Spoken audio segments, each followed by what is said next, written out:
네, 안녕하세요. 4차 산업혁명과 빅데이터 활용의 서진수입니다. 자, 이번 시간은 7번째 시간으로 빅데이터를 분석할 때 프로그램을 쓴다고 했는데 어떤 프로그램들을 활용해서 어떻게 분석을 할 수 있는지 소개를 해드리겠습니다. 이번 시간이 지나시면 여러분들은 빅데이터 분석은 저런 프로그램으로 저렇게 하는구나, 요걸 알게 되실 거예요. 자, 저희가 데이터 분석을 예전부터 해왔잖아요. 옛날부터 했는데 데이터 분석을 할 때 가장 많이 사용해왔던 프로그램은 지금 보이시는 화면에서 위에 있는 세 개입니다. 자, SPSS, IBM이라는 회사에서 지금 제공하고 있는 데이터 분석용 프로그램이고요. SAS라는 프로그램도 아주 많이 쓰고 있어요. 혹시 뭐 통계 관련된 이 방송을 보시는 분 중에서 통계 관련된 그 공부를 하셨던 분이면 SPSS나 SAS, 그 다음에 오른쪽에 있는 매스랩 많이 또 사용을 하셨을 거예요. 예전에는 이제 이런 프로그램들을 이용을 해서 분석을 많이 했습니다. 뭐 사실 지금도 많이 하고 있어요. 했는데 이런 프로그램들의 좋은 점이 뭐냐면 사용하기 엄청 편리하고요. 그 다음에 이제 분석 결과나 퀄리티도 좋아요. 그래서 일단 쓰기 쉬워요. 되게 쓰기 쉽고 되게 편리하고 좋은데 뭐 약간 사소한 단점이 하나 있습니다. 사소한데 이게 뭐냐면 약간 비싸요. 좀 약간이라면 그렇고 이게 기준에 따라 좀 그런데 좀 비쌉니다. 자, 예를 들어서 SPSS 같은 경우에 저도 이제 데이터 분석 회사를 운영하고 있어서 저희 연구원들 이제 분석 프로그램 사주려고 이 SPSS 견적을 좀 예전에 견적을 받았는데 뭐 이제 사람에 따라서 조금 다르긴 하겠지만 일반적으로 이제 한 사람이 사용하는 그 프로그램 가격 비용이 한 2천만 원 정도 하더라고요. 근데 이게 이제 지 혼자 쓰는 거고요. 여러 명이 협업해서 쓸 수 있는 버전은 한 명당 한 4천만 원 가까이 합니다. 물론 이제 이게 영업하시는 분들하고 어떻게 이제 내고를 하느냐에 따라 조금 뭐 이렇게 왔다 갔다 할 수는 있지만 좀 비싸죠, 그죠? 한 사람 연봉이에요.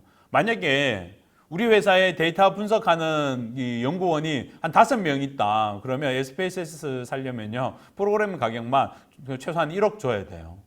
그리고 이제 그 1억으로 끝나는 게 아니에요. 유지보수 비용이라고 해가지고 1년에 얼마씩 또 이렇게 또 비용이 더 들어가는 게 있어요. 그래서 어쨌든 중요한 거는 뭐냐면 뭐 금액은 또 다소 다를 수 있지만 어쨌든 중요한 거는 굉장히 비싸다는 거죠. 그래서 일반인들은 못 써요. 여러분들 어떻게 2천만 원 내고 어떻게 쓰겠어요? 그죠? 그렇다고 뭐 불법으로 쓸 수도 없는 거잖아요. 자, 그랬는데 예전에는 이런 프로그램들 외에는 어떻게 뭐 방법이 없었어요. 다른 걸로 뭐 어떻게 할 방법이 없어가지고 뭐 비싸도 그냥 썼습니다. 답이 없으니까. 그랬는데 중요한 거는 최근에 한국에 뭐 한국도 그렇고 외국도 그렇고 최근에 이 아래쪽에 있는 그림 있죠. R이라는 프로그램 있죠. 이 R이라는 프로그램과 파이썬이라는 프로그램이 한국에 소개가 되고 또 많은 유저가 늘어나기 시작하면서 새로운 변화가 생겼어요. 무슨 변화냐면 R이나 파이썬이라는 프로그램이 데이터 분석을 하는데 사용하는 프로그램인데 일단 R이나 파이썬이라는 프로그램은 공짜입니다. 무료예요. 무료인데 뭐 공짜 싼 게 비지떡이라고 뭐 무료면 뭐 이유가 있겠죠라고 할 수 있는데 이 예외가 있어요. 이 R이나 파이썬이라는 프로그램은 무료임에도 불구하고 기존의 SPSS나 SAS, 매스랩이 하는 기능 거의 다 됩니다. 정말 거의 다 되고요. 더 놀라운 거는 뭐냐면 얘네들이 SPSS나 SAS나 매스랩이 안 되는 기능까지 돼요. 뭐 뒤에 보시면 설명드리겠지만 뭐 비정형 데이터 분석하는 거, 뭐 이런 거, SPSS, SAS, 매스랩이 힘든 기능까지 R이나 파이썬에서는 다 됩니다. 그러니까 보면 R이나 파이썬이 SPSS나 SAS, 매스랩보다 공짜고 그냥 돈이 안 들고 공짜면서 기능도 훨씬 많아요. 잘 돼요. 되게 좋아요. 그래서 요즘은 데이터 분석하시는 분들이 기존에 SPSS나 SAS, 매스랩을 쓰시던 분들도 R이나 파이썬 쪽으로 많이 갈아타고 있는 추세입니다. 특히 그 기업이나 뭐 연구소 같은 데 있죠. 연구소나 학교 이런 데에서는 이런 거를 굉장히 R이나 데이터 분석 쪽으로 지원하고 싶어요 라고 하면 너 R 할 줄 알아? 파이썬 할 줄 알아요? 이렇게 물어보는 데가 되게 많아요. 왜냐하면 이게 이제 공짜니까. 그리고 이제 엑셀. 자, 엑셀도요. 회사에서 있죠. 기업에서는 엑셀을 이용해서 데이터 분석 정말 많이 합니다. 엑셀을 다 돈 주고 사서 쓰잖아요. 그리고 요즘은 또 더 저렴하게 나와가지고 그래서 기업에서는 데이터 분석할 때 엑셀 관련된 기능도 굉장히 많이 쓰기 때문에 여러분들 취업하실 준비하시는 분들은 엑셀로 사실 잘 하셔야 돼요. 자, 그래서 정리를 하면 예전에는 SPSS나 SES나 매스랩을 많이 썼지만 요즘은 그것도 많이 쓰지만 요즘은 점점 추세가 R이나 파이썬으로 넘어오고 있다라는 겁니다.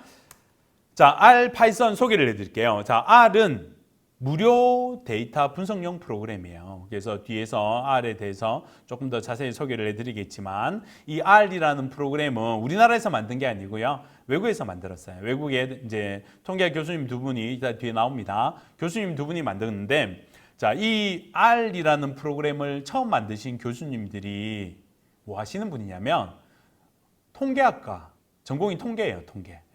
통계를 많이 하시던 분들이라서 이제 R 나오기 전에 R 이전 언어가 S라는 언어가 있었어요. 통계 관련된 언어인데 이 S라는 언어를 이용해서 이제 통계 분석 작업을 했었죠. 손으로 한 거 아니에요. 다 프로그래밍 언어로 옛날에도 했습니다. 했는데 문제는 이 S라는 언어가 너무 힘들고 불편하고 이런 게 많아가지고 이 두 분이 의기투합을 한 거예요.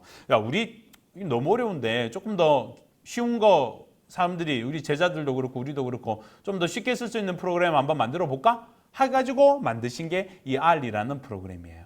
그래서 이 R이라는 프로그램은 기본적으로 통계부터 출발을 했어요. 그래서 가지고 있는 기본 기능이 통계 관련된 기능이 엄청나게 많습니다.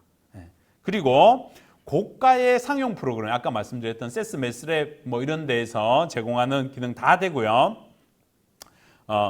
조금 불편한 게 뭐냐면 기능 다 좋고 공짜인데 그럼 사람들 다 R 쓰겠네 한데 그건 아니에요. 왜 그러냐면 조금 어려워요. 뭐가 어렵냐면 제가 좀 이따가 시연도 보여드리겠지만 뭐가 어렵냐면 명령어를 줄 때 다 명령어를 쳐야 돼요.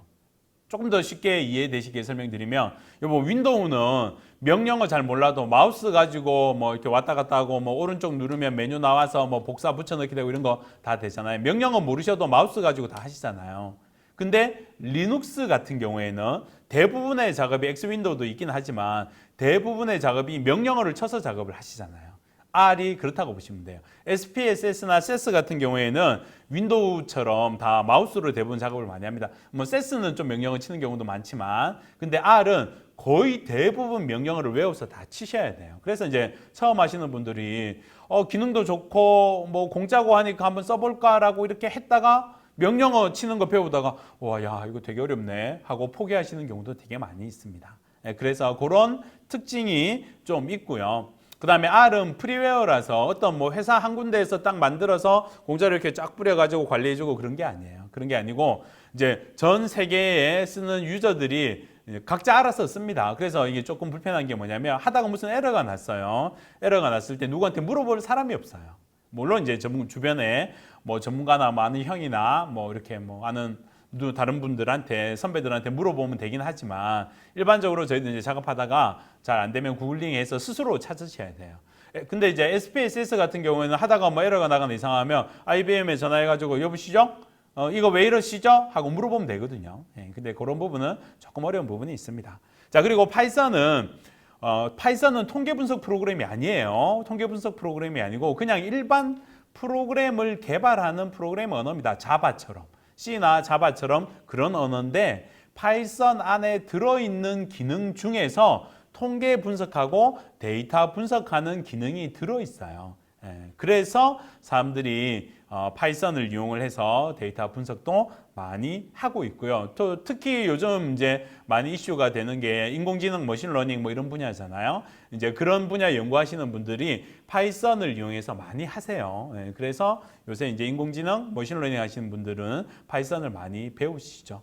그래서 자, R과 파이썬. R은 r-project.org 사이트에 가시면 무료로 받으실 수 있고요. 파이썬은 python.org 사이트에 가시면 무료로 다운로드 받으실 수 있어요. 그래서 관심 있으신 분들은 여기서 받으셔서 연습 좀 해보시고 공부해 보시면 미래가 밝아지실 거예요. 정말로 이 기능 많이 요구하기 때문에 이런 거 꼭 좀 하시면 좋습니다. 자, R을 조금 자세히 볼게요. 이 뉴질랜드의 오클랜드 대학의 로스 이하카 교수님과 로버트 젠틀맨 교수님이 처음 시작하셨어요. 그래서 대부분 이제 두 분이 기본적으로 이제 통계를 잘 하시는 교수님이시고, 그러니까 프로그램 이름이 왜 R이 됐을까라고 뭐 어떤 분들이 물어보시는데, 근거 없는 학설이지만 이 두 교수님의 이름의 첫 글자가 R이라서, R이라서 뭐 그럴 수도 있고 아닐 수도 있고 뭐 아무튼 뭐 그렇습니다. 그래서 이 두 분의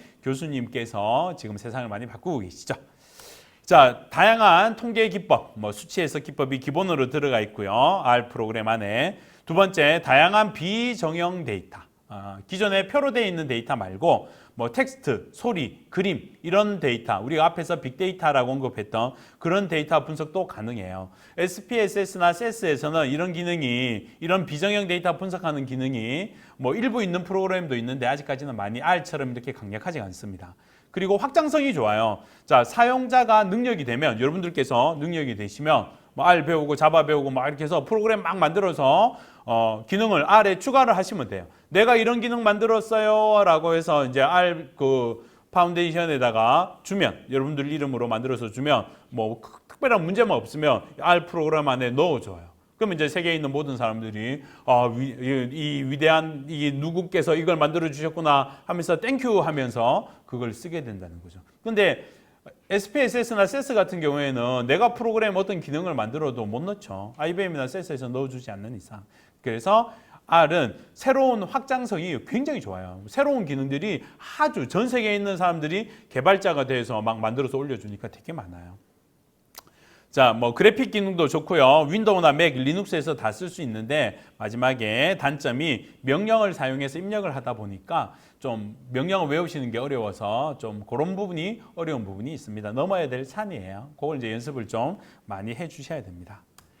자, 요 지금 보이시는 화면이 R을 이용해서 작업을 한 내용이에요. 요 내용은 뭐냐면 이제 2017년도에 한국에서 지진이 많이 생겼잖아요. 그래서 지진 생긴 현황을 엑셀로 정리해 가지고 R에 시킨 거예요. 야, R, 지도 가져와서 지진 어디에 발생했는지 한번 찍어봐 라고 생긴 거예요. 그래서 오른쪽에 있는 그림이 그 결과 그림이고요. 왼쪽 그림이 이제 제가 명령을 친 겁니다. 그래서 왼쪽 그림처럼 R에게 어떤 작업을 시키시려면 이렇게 명령을 다 치셔야 되는데 이게 이제 사실 좀 부담스럽죠. 그래서 많이 배우시면 돼요. 근데 그렇게 많이 어렵지 않아요. 정말로 농담 아니고 진짜 많이 어렵지 않아서 충분히, 특히 인문사회 계열, 문송 뭐 이런 표현도 쓰잖아요. 사실 문송 표현 안 좋은 표현인데 문과분들이 저 코딩 뭐 한 번도 안 해봤는데요. 코딩 할 수 있겠나요? 이렇게 물어보시는데 R은 그렇게 어렵지 않아요. 진짜 하실 수 있습니다. 그래서 이런 프로그램 이용해서 데이터 분석을 하시는데 R이 되는 기능이, 자, 이게 군집 분석이에요. 이거 기존 통계 프로그램에서 다 되는 기능들입니다. 이게 이제 데이터 많이 있을 때 군집 분석하는 거고요. 이게 이제 뭐 통계에 관련된 통계 분석 기능이죠. 히스토그램 그리고 회귀 분석하고 뭐 이러는 기능들, 이런 기능들은 기존의 통계 프로그램에서도 다 됐던 기능들이에요. 그리고 플러스 기존 통계 프로그램이 잘 안 되던 기능, 이런 기능, 요거는 그 SNS에 있는 데이터 수집해가지고 분석한 거예요. 지금 보이시는 화면 요거는 뭐냐면 예전에 이제 강남에 있는 모 성형외과 의뢰를 받아가지고 SNS에 사람들이 얼굴 성형 수술 중에 어떤 부분을 가장 원하는지, 그리고 뭐 부작용이 가장 많은 부분이, 불만이 많은 부분이 어떤 부분인지 좀 찾아서 분석해 달라라고 해서 데이터 모아서 분석한 결과예요. 그래서 이런 텍스트 데이터 분석하는 거, 그 다음에 요 그림은 이제 모 자동차 회사의 의뢰를 받아가지고 했던 작업입니다. 어떤 자동차 브랜드 하나에 딱 찍어가지고 이 자동차를 타는 사람들이 실제 체감하는 불만 사항을 알려달라는 거예요. 그러니까 자동차를 타시는 분들이 이제 카탈로그에 없는, 실제 자기가 자동차를 타면서 이런 부분 저런 부분 불편하던데 이런 거, 이거 이제 이런 데이터 수집해가지고 분석해가지고 보니까 뭐 엔진 소리, 소음, 뭐 주행, 뭐 이런 불만 사항들이 많이 나왔어요. 그러니까 이런 데이터 분석을 한번 했었고요. 자, 요거는 이제 뭐 유선 방송사 데이터를 분석을 해서 국내에 있는 대기업 계열사의 유선 방송사인데 자기들 유선 프로에서 나가는 프로그램들 시청률이 어떻게 변하는가 그 시청률 데이터 분석한 거예요. 그래서 처음 딱 나갔을 때 1주차 반짝 잘 나가고 나머지들은 쭉 이제 사그라들더라고요. 그래서 이제 거기에 맞춰서 마케팅 전략을 세워서 지금 잘 나가고 있습니다. 지도 기능은 조금 전에 보여드렸고요. 자, 이거 말고도 아래 기능이 무지하게 많아요. 이거 말고도 뭐 소리 분석하는 기능도 있고요. 최근에 MRI 사진 집어넣으면 그거 뭐 분석하는 기능도 나왔고요. 별의별 기능이 다 있어요. 그래서 많은 사람들이 한국뿐만 아니고 전 세계 많은 사람들이 데이터 분석을 할 때 R과 파이썬을 무지하게 씁니다. 그래서 통계가 나와 있어요. 전 세계적으로 조사를 해봤더만 데이터 분석할 때 가장 많이 쓰는 프로그램 1등 R이에요. 2등 파이썬이에요. 3등 뭐 SQL, 자바, SS 이렇게 순위가 쭉 있는데 그래서 국내에서 많은 기업들도 데이터 분석을 할 때 예전에는 아주 고가의 프로그램을 썼지만 이제는 R과 파이썬을 이용해서 분석을 하려고 많이 하고 그 프로그램을 사용할 수 있는 사람을 뽑게 된다는 거죠. 그래서 이번 시간에는 데이터 분석을 어떻게 하고 어떤 프로그램을 이용을 하는지 뭐 어떤 많은 내용들이 있지만 요약해서 정리를 해드렸습니다. 내용을 잘 기억을 해두셨다가 이런 프로그램 공부하셔서 꼭 멋진 데이터 사이언티스트가 되시기를 응원하면서 이번 시간을 마치도록 하겠습니다. 수고하셨습니다.